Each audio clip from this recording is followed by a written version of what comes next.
de la guerra contra el narcotráfico que emprendió el expresidente Felipe Calderón en 2006, los niños y las niñas mexicanas no quedaron a salvo, a ellos la violencia también los engulló.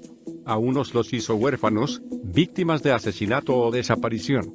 A otros el crimen los reclutó como halcones, vigilantes a sueldo, y distribuidores de droga al menudeo, a cambio a veces de algún juguete, una bicicleta o un pago miserable. Incluso hubo alguno que recibió de los criminales entrenamiento y armas para matar. Como el caso muy conocido en México de El Ponchis, un adolescente que tenía 14 años cuando lo aprehendieron por posesión de armas de fuego exclusivas del ejército y participación en secuestros, torturas y homicidios. Por ellos, aquel muchacho recibió una sanción de 3 años en un centro de tratamiento de menores de Morelos, a donde llegó sin saber leer. El suyo es el ejemplo más extremo y mejor documentado de lo que el crimen y la violencia han hecho en la vida de los niños y las niñas mexicanos, cuyas historias se pierden en las abundantes cifras de víctimas muertos, desaparecidos, desplazados que ha dejado la violencia y la política de seguridad de 2 gobiernos en México. Entre los números aparecen a veces sus voces.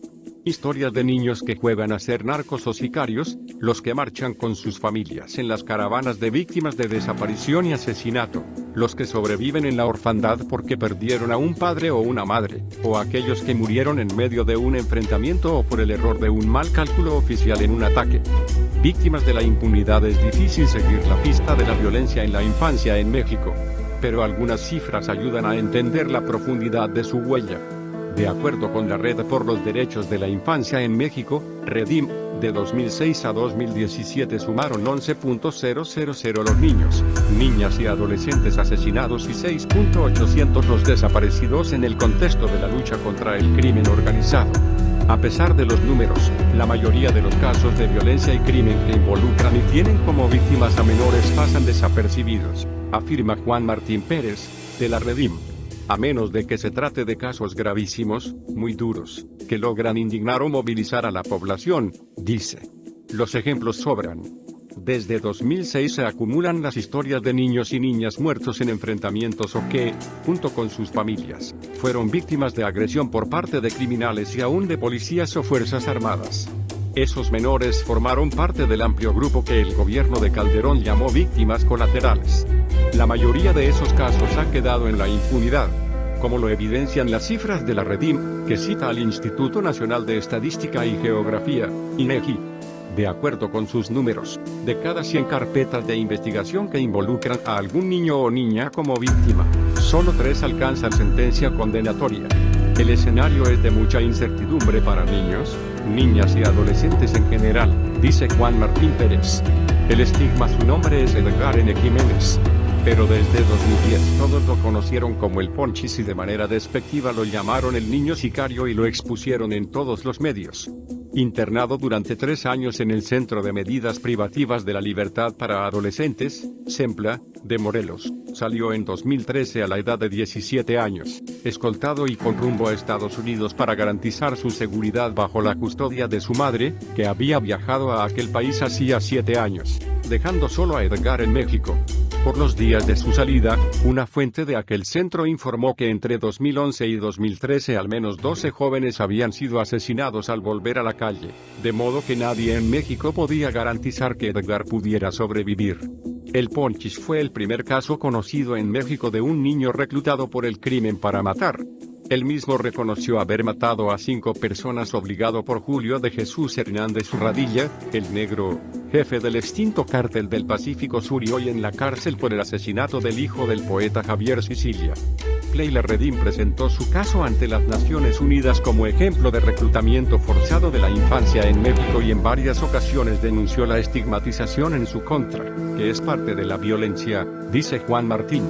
La sociedad en su conjunto se hace cómplice, no voluntaria, pero cómplice de estos patrones de justificación del Estado bajo la lógica de que son las personas jóvenes quienes son potencialmente delincuentes y potencialmente agresores cuando en realidad son las víctimas del reclutamiento forzado, dice. Años después, cuando la ofensiva del gobierno federal no hizo más que multiplicar la violencia, los grupos armados y las justificaciones para armarse, apareció el caso de la Kika en Michoacán. Esta vez se trataba de un adolescente que participaba en los grupos de autodefensa de la comunidad de Antunes, municipio de Parácuaro. Aunque ofreció algunas entrevistas a medios, siempre pidió la reserva de su identidad por miedo a El Tucán, un líder criminal de la zona. La Kika había sido reclutado a los 12 años por los Caballeros Templarios, que lo entrenaron como puntero halcón.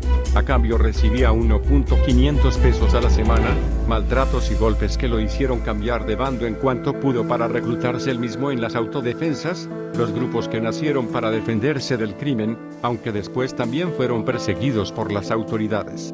Por un chiquihuitillo libre, decía la playera que usaba en sus patrullajes. Así se llamaba su pueblo, de donde salió apenas leyendo y donde quería regresar en cuanto pudiera dejar a un lado el fusil AR-15 que empuñaba en las fotografías. Play su historia, por supuesto, levantó la indignación en todos los ámbitos oficiales. Pero no más. Incluso líderes de las autodefensas negaron su participación y prometieron investigar el caso. Nada pasó. Casos como estos se multiplicaron en todo el país. Periodistas como Lorenzo Encinas, de Monterrey, pudo documentar los casos de niños y jóvenes de colonias populares asentadas en la periferia de la capital de Nuevo León, que trabajaban para el narco, participaban en bloqueos y recibían a cambio cualquier cosa, una bicicleta para sus rondines como halcones, en la mayoría de los casos. Medidas gubernamentales insuficientes en estos 12 años. El gobierno federal ha dado pasos lentos y cortos en la atención de la infancia en México ante la violencia.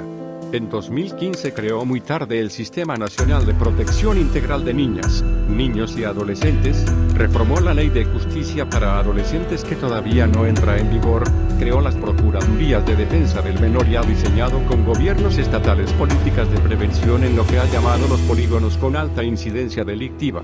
Se trata de zonas en municipios que presentan los más altos índices de violencia y donde ha intervenido con organizaciones de la sociedad civil. Los resultados para el caso de la infancia se desconocen. Las autoridades mexicanas además restringieron durante mucho tiempo la prevención de la violencia al ámbito escolar con programas como Mochila Segura, que nació en 2001 en la delegación Iztapalapa de la Ciudad de México, como medida para inhibir la entrada de armas en las escuelas. Más tarde, el gobierno del panista Felipe Calderón lo integró a la estrategia del programa Escuela Segura, que tenía como propósito prevenir situaciones de riesgo que impactan la seguridad de la comunidad escolar. Arrancó el 6 de febrero de 2007 en 9 entidades del país y un año después se extendió a todos los estados, pero cada uno aplicó el operativo de manera distinta. En Yucatán, un estado del sur con muy bajos índices de delincuencia y homicidios, los maestros fueron los responsables de revisar las mochilas. En cambio, Chihuahua, uno de los estados más violentos del país, designó a elementos de la policía estatal. La estrategia dejó de lado la evidencia de las cifras. En 2007 el INEGI reportó 1.002 muertes por homicidio de menores de 19 años y la cifra escaló a 1057 en 2015.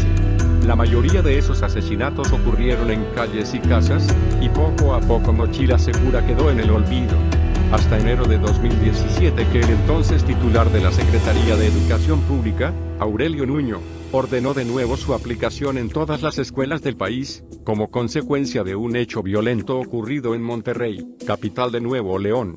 Allí un estudiante de secundaria se disparó en la cabeza luego de herir con un arma a 2 compañeros y su maestra, en el salón de clases de un colegio privado. Las organizaciones de la sociedad civil dedicadas a la atención de la infancia rechazaron siempre este programa por considerarlo una violación a la privacidad de los menores. Criticaban también que las autoridades trasladaran la discusión sobre el tráfico y uso de armas al ámbito de las escuelas. A punto de concluir el sexenio del presidente Enrique Peña Nieto, los niños, niñas y adolescentes en el país son todavía protagonistas de las historias de violencia en México. Aunque cada día es menos la sorpresa y, a veces, la indignación. Tenemos un entorno lleno de violencia, donde el Estado ha fracasado para garantizar la integridad, la inseguridad y el patrimonio de sus habitantes, particularmente los niños, niñas y adolescentes, dice Juan Martín, de la Redim. Más información en el blog del narco.com.